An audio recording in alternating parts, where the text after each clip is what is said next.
culture? Yeah, you can do. Yeah. Yeah. I mean, it says it in the, it does say it in the title, but whatever you feel comfortable with. I'm just waiting for it. It says setting up your meeting with YouTube Live. Culture. Okay, and we are live. Oh, hang on. I mean, it says it in. I just need to turn off. It does say it in the title, but whatever you feel comfortable with. I just need to turn off the sound. That's the other thing. For it says setting up your meeting with YouTube Live. It's just a disaster. Okay, and we are live. Oh, hang on. I says it in. I just need to turn off. It does say it in the title, but whatever you feel comfortable with. I just need to turn off the sound. I can't see where that's coming from. It says setting up your meeting with YouTube. Oh, this is a disaster. Hang on a second. I cannot see where it's coming from. You need to come out and start again. Oh, hang on. I just need to turn off. I haven't got any windows open. I can't see where that's coming from. Have you slide your screen in case it's maybe we need to start again? Where the hell is that coming from?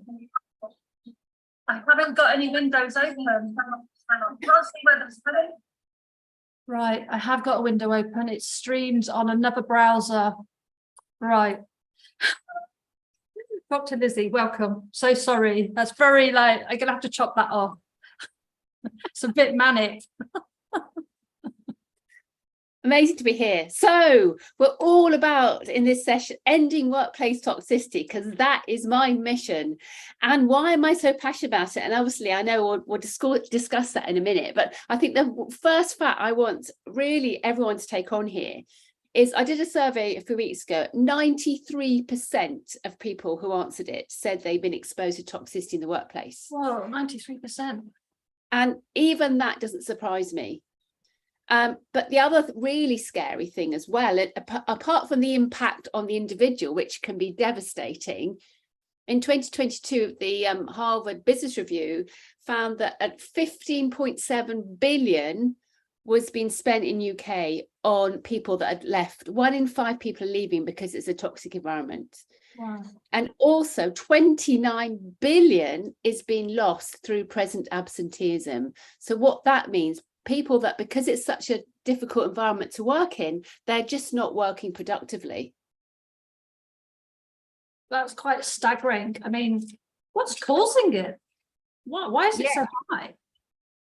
I think, unfortunately, and this is from my experience, toxicity can be embedded in the culture. And it becomes, there's lots of the sort of macho views about, you've got to be tough, you've got to keep going, all this stuff. And where I'm so passionate about this is that if we own our own resilience and confidence and we show up powerfully, we do not tolerate it. And so that's what I'm doing, is setting a movement to help leaders and business owners stand tall, own their awesomeness, because when you do that, it just doesn't exist. And so we need to change this because it's devastating people's lives. And I've had so much experience with it myself that this is why I'm so passionate about it. Yeah. Yeah, I can understand that. How does trauma play into workplace I can't say it. It's on the end of my tongue. Toxic. Why can I not say it? Toxicity. Toxicity. I mean, I think part of this, I know you wanted to explore the difference between self-esteem and self-worth. Now, I think it's often these terms are used at the same, but actually they are a bit different. So I think what's interesting, self-esteem is all about our thoughts and our feelings, how we feel about ourselves. So that can change depending on who we're with, circumstance, time, all sorts of things can impact how we're feeling at that moment. Self-worth is all about those beliefs that we've set up by the age of 7, and all our beliefs are set up by the age of 7, which is quite scary if you're a parent as well. Yeah. So that's why they're different. So I think where the trauma comes in is answering your question about trauma. I mean, I can talk about my experience, and this is what I find with so many of my clients, is that there will be so by definition, we will have some trauma. I don't mean that to be extreme. There will be some misinterpretation of an event when we're children. We could have 20 people in the room who've experienced the same event, and they will all interpret it differently. So for me, and this is why I help others, is that I know from the work I've done on myself, is that when I was 3, and it sounds a really simple thing, when I was 3, my father was in the army, as I was in the army for 25 years myself, but my father was in the army. And when I was 3, my mother had a lot of mental health issues. And also I didn't understand that at 3, but I knew that, she was always crying, and she was always sleeping, and she was always not there, shall we say. And so my father had to deploy to Singapore. And that was obviously a military deployment. It wasn't one that we could go to. That was I didn't understand all that. And before he left, he said to me, "You're such a big gun now, you look after mummy." Now, I know from his perspective now as an adult, he would say, "You're so brave, you're so good, you're so clever," all this stuff. As a 3-year-old, that was a massive burden to me. How can I look after mummy? I'm only 3.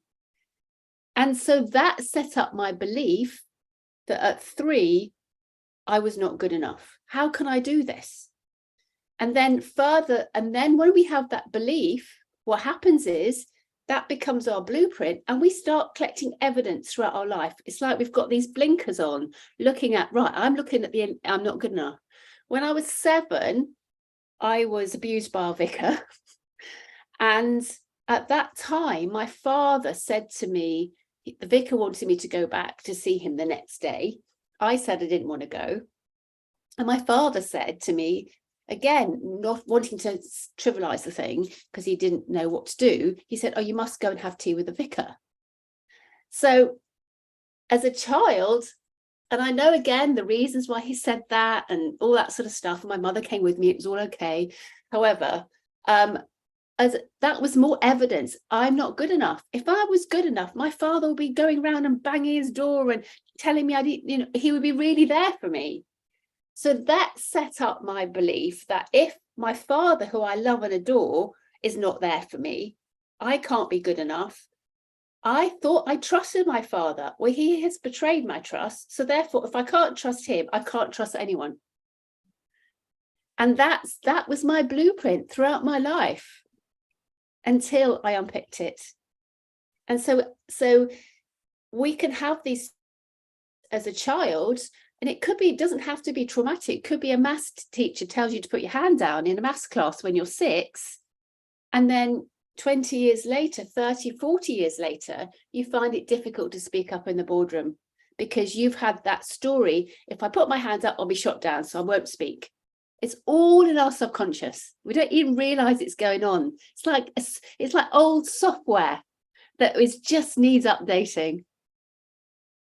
Yeah, I completely understand that. It's amazing how much our past impacts on our future when it doesn't have any. As you said, it's like the software. It's so out of date that it has no place in the here and now. Absolutely. It's not that it didn't happen, because it happened and that was your experience, but the brain is so used to protecting you from what it learned in the past, not necessarily what's true in this moment, which I find quite interesting. Yeah, exactly. And so our brain is simply there to protect us. So our brain likes the familiar. So if it's familiar to think that thought, that's why we think it. Yeah. Or even if there's anything that is similar, we don't realize it consciously. If there's anything similar, it does the same thing again without us realizing it. It's amazing how much we are governed by the subconscious and how much it actually directs us into shapes our life without us even realizing it yet. Yeah, I think 95% of our time we're on autopilot. Yeah. We don't think about when you learn to drive a car. First thing you start thinking, oh, how do I change gear? And I've got to look in the mirror, and how do I all this stuff? And then after a while, you just drive. Yeah. And it's the same with our brain.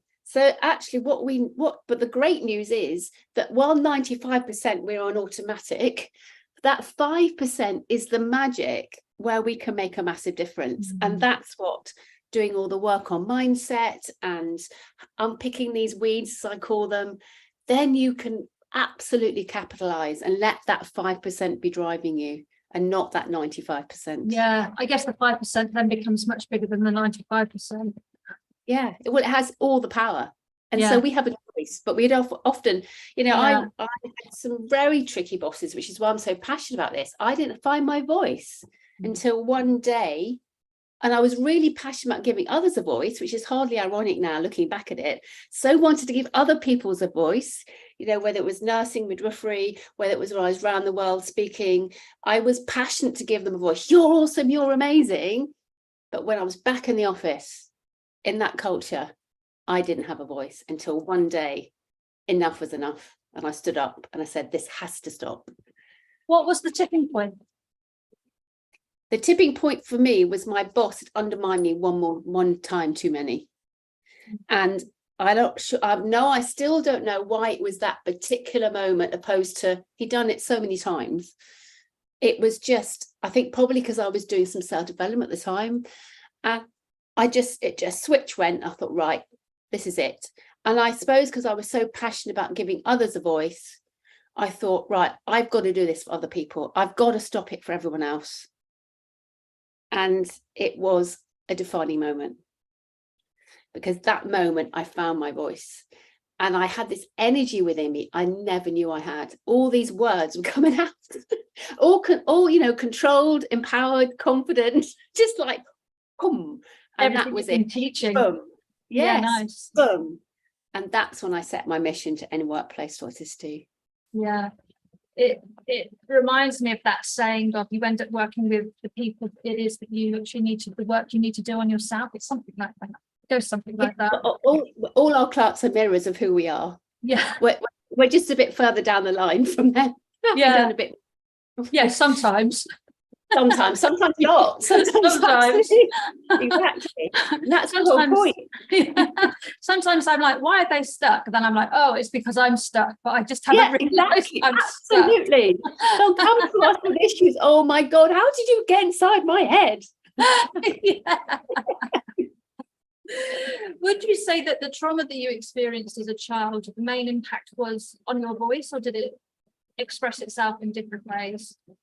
Express itself in all sorts of ways, you know, like I lack confidence. I lack, you know, ironically, yes, and that's why I'm so passionate now. I think, you know, I didn't get the promotion I wanted, and then suddenly, ironically, when I found my voice, I got promotion, all these opportunities started opening, just because my energy was completely different. So, you know, when I tell my story, people can't believe that I used to be terrified of speaking. And now I love being on a massive stage. I used to just wanted to hide. And so that's my message, is we all have it within us to be truly, truly awesome, empowered, confident. We don't need to find anything. It's just there. We just need to have some conversations to unpick it. Yeah, I guess it's like the tipping point thing, isn't it? Something happens, there's a catalyst. I often find there's a catalyst, a tipping point where something happens where you just go, something just clicks. Yeah. Something just, it's a choice, but we don't realize it's a choice. Yeah. Yeah. Suddenly we make that choice. Right. Enough. Yeah. Yeah. That's really interesting what you're saying. It is realizing that you have a conscious choice to do things. But it's like not everybody reaches that point of realizing that they have a choice. Yeah. But even when you haven't a choice, you've made a choice not to have a choice. Yeah. Yeah. You're just not aware of it. Yeah, exactly. Aware of it. I have no choice. Everything you do, you have a choice. You know, when I went to Afghanistan, I had a choice. I didn't see that was a choice because I had a team to lead. And even though I might never see my daughter again, that was my duty. Yeah. Actually, looking back on it, of course I had a choice. Yeah. But sometimes the choices are so extreme, you don't see it as a choice, but it's still a choice. Yeah. Well, it's absolutely fascinating, isn't it? It's absolutely fascinating what we are unconsciously driven by, Yeah. the direction we end up going in. And I think what's nice about this summit is this is really about education, insight, knowledge, wisdom, which helps us to create a different choice, but also about raising people's levels of consciousness to know that there is another way. Yeah. This is the choice Amazing thing that I what think you're we're talking doing. about. Amazing. Yeah. Because it's all awareness. We spend most of our life going around completely blind and just like on, as I say, on autopilot. Once we have some awareness, that is the gold, because then we have an empowered choice. Do I want to stay where I am right now, or do I want to do something different? But until we have that awareness, we just sort of plow on, hoping it's all going to get better. That whole insanity thing, doing the same thing and hoping for a different outcome. I've done lots of that. We all have. We all have. Still do it. Oh God. Yeah, all of us do. Yeah. Do you think it's an age thing? Do you think it's sort of as we get older, and I'm talking from my own experience, older and a bit more calmer, and the hormones have settled down a little bit, and I don't know. It's as I've got older, I've felt as if I've got more choice. I think we make choices, and I think we decide to choose. I think there's lots of, obviously you see lots of stuff in the newspapers and stuff about when you're older, then you're calmer and you don't care anymore. From my experience, I think it's a very individual thing. You got some 20-year-olds who are like billionaires because they just like, God, I don't care. I'm just going to throw myself out there and see what happens. And they have no fear. Others need a bit more time to mature, and then they have. So I don't think it's an age-related thing. It's a very much a personality thing. Yeah, that's interesting. Yeah. What's something that someone can do to move into that space of becoming more conscious, making different decisions? Yes. I think being aware that you have a choice, that everything you do is a choice. So when you're feeling in that, even over, and it sounds ridiculous, but even overwhelm's a choice. We are one thought away from feeling empowered. Because we tell ourselves, and what happens is, I'm feeling overwhelmed. Our subconscious only hears the words. It doesn't hear negative or positive.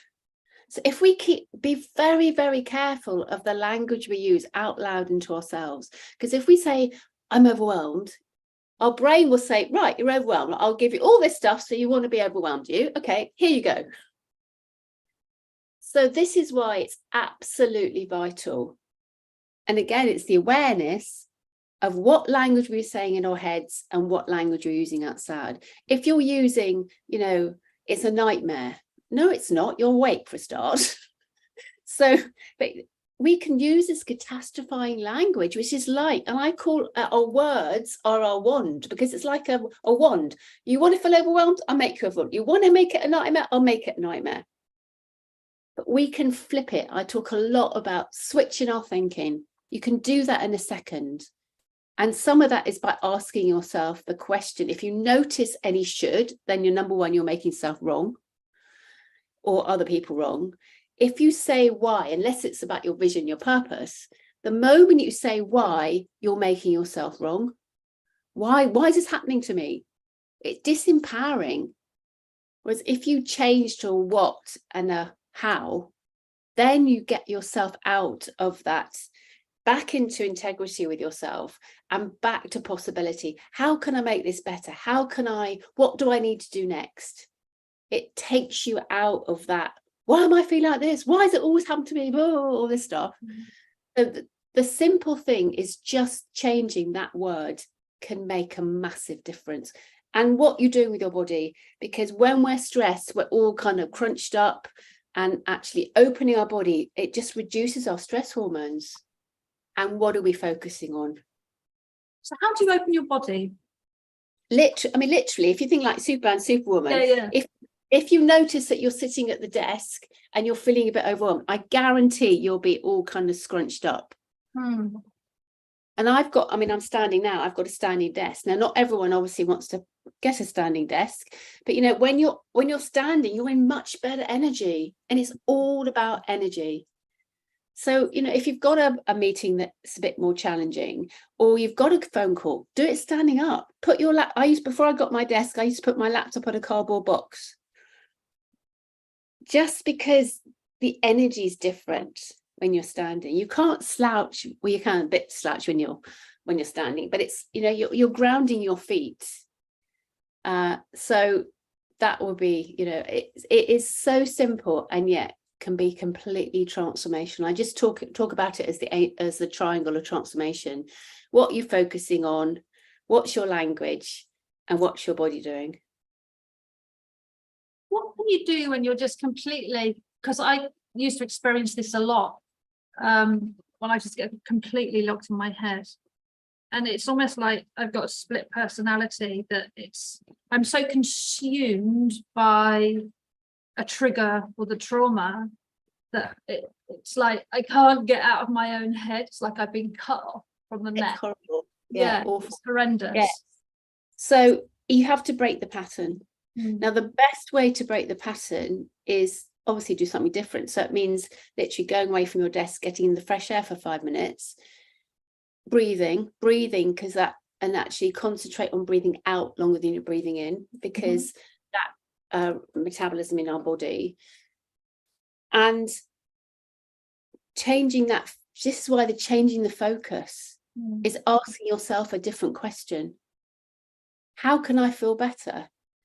And it does make a massive difference. And this is where gratitude is really powerful, because we cannot feel angry, frustrated, fearful when we're grateful. And it's the tiniest thing. It doesn't mean to say I'm having this amazing holiday coming up. It's gratitude. I've got a chair to sit in. I've got a roof over my head. I've got a mug of coffee here. Whatever it takes, in seconds we can change that thinking, and it just gives our brain a break. And then also the power of silence, just sitting there, just imagining whatever works for you, whether you're on a beach or you're in a wood, or just literally seconds, and just imagine you've got this empowerment ball above your head that's giving you light of energy and confidence and all those wonderful things, and it just creates a moment of calm, and then you've broken the pattern. But we have to be really disciplined in ourselves. I'm not meaning in a hard way, but we have a choice. Do I want to stay like this, or do I want to carry on and do something different? So this is where we have to gather and just say, right, no, I deserve better than this, which brings us back to self-esteem and self-worth. I deserve better than feeling like this right now. But sometimes we feel we don't, and that's when we get stuck. Sometimes it's like you don't know any other way. It's like, yes, because it's familiar. Yeah, you don't know any other way. And it's almost like until you've had a taste of the other side, then you don't know any different. It's like, how can we help people to move into that space of moving from thinking that this is it, this is reality, this is it, this is all there is? It's like, how can we help them to move into that space of knowing that there's something different? Yeah. I guess it comes back to what you were saying. Yes, absolutely. And I thought if there's, you know, serious, you know, issues that have happened, you know, sometimes it's just having those conversations with a professional, like whether it's a coach or a therapist. Yeah. And I think it's because sometimes we can't do this on our own. Yeah. Because it is what coaching does is, because we all assume you're whole and complete, so therefore there's nothing to be fixed. I think that sometimes we feel we're broken. Yeah. But actually no one's broken. It's a story we've made up about ourselves. So that's my biggest message, is that we are all whole and complete. Nothing is broken. We might feel we are, but we're not actually. That's just a story. We just make stories up all the time that are not based on reality. So is this real? Yeah. What evidence have I got? That's a really great question. What evidence I've got? Oh, none. Yeah. None. What evidence have I got I'm going to fail? What evidence have I got that actually I'm really useless. Actually, when we say, then you switch the question, say, what evidence have I got that I'm going to succeed at this? What evidence have I got that the very fact I'm feeling overwhelmed shows I'm growing. I'm not just sitting back fast asleep.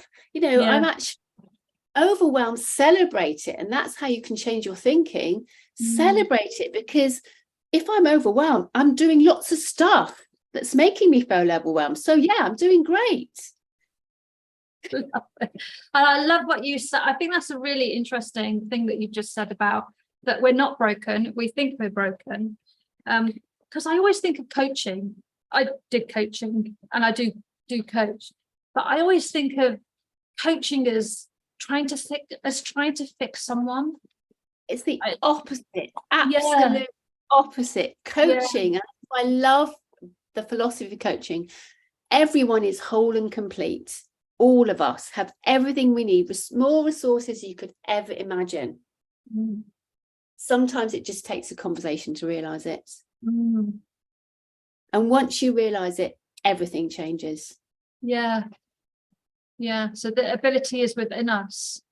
Yes, because we then show up with velocity, and when we're in the right energy, just magic happens. I think the energy is a really important thing.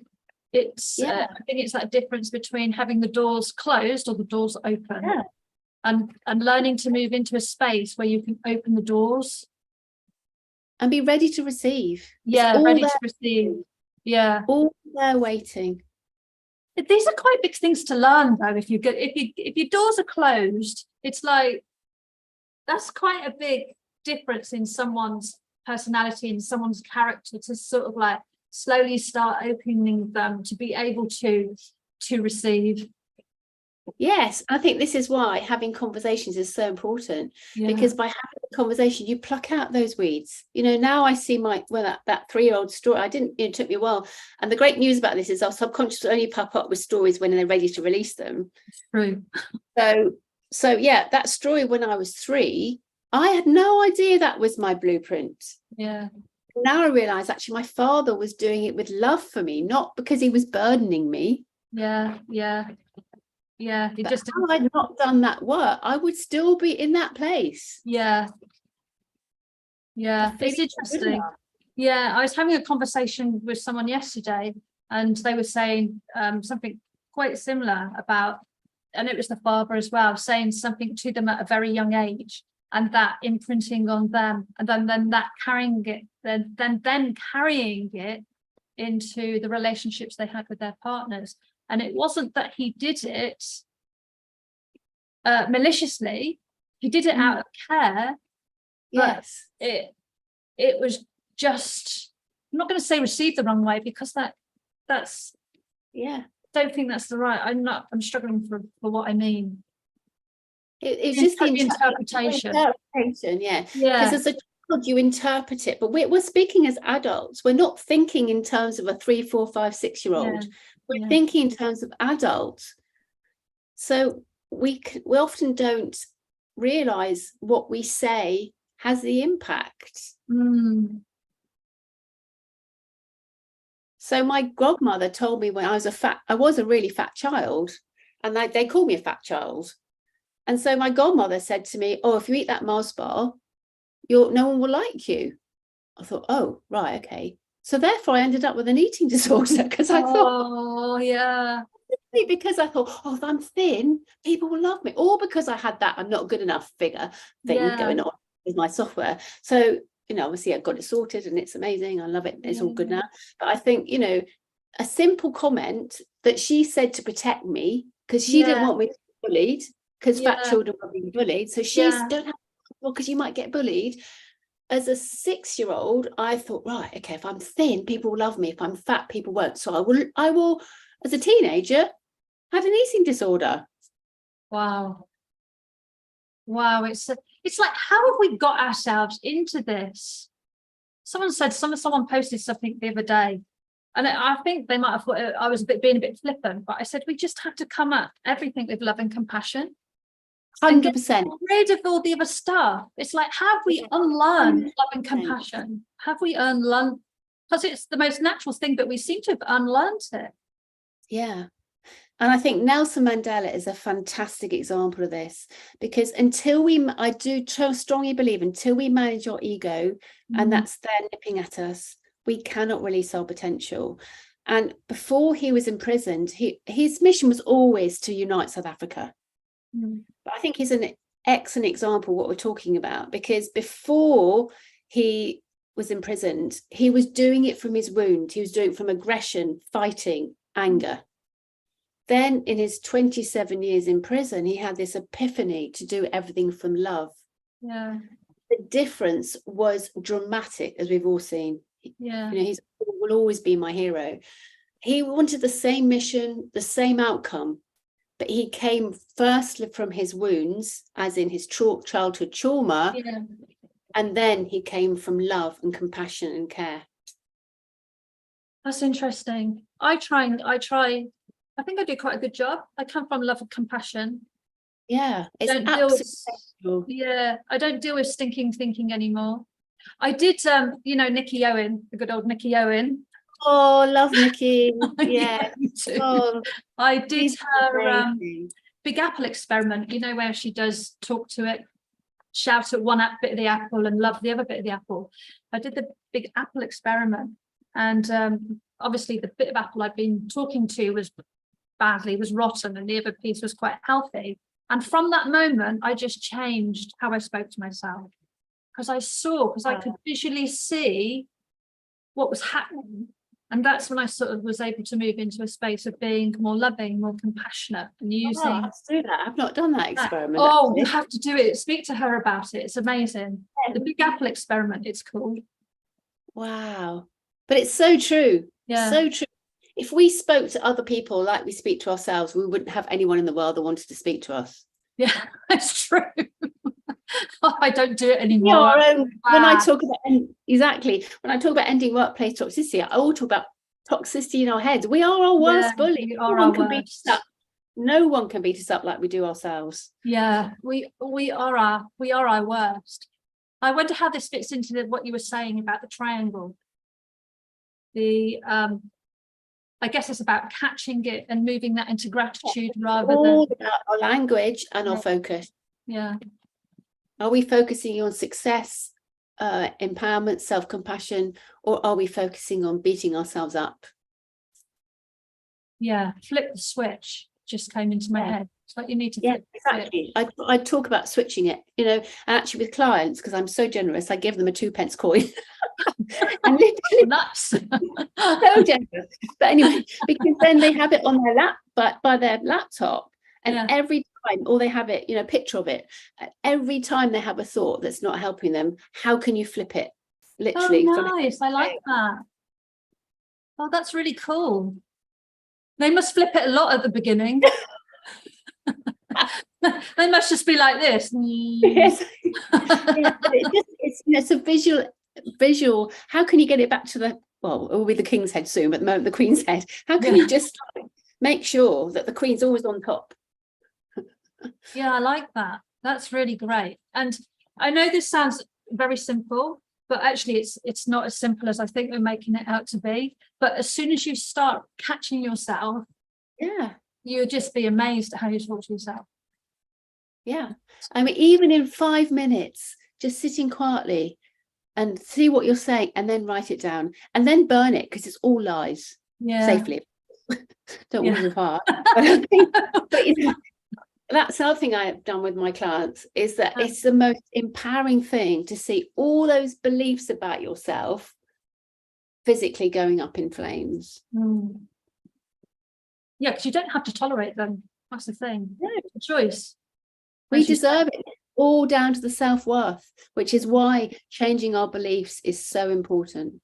Yeah, because our self-worth improves. We know we deserve better, so we behave differently. We show up with velocity, and then we become the leading light for other people. Yeah, and a lot less stress just popped into my head. Yeah, a lot because less stress. We're not working from fear. Yeah, we're working from that. And it sounds a bit woo-woo, but we're working from love and not fear. Yeah, they're very different. Very, very different. Thank you very much. It's been a pleasure pleasure to to speak talk to you. to you. Finally talk to you and spend some time with you. That's been really nice. Awesome. Thank you so much, Wendy. It's just been such a joy. Yeah. Such a joy. Final thoughts.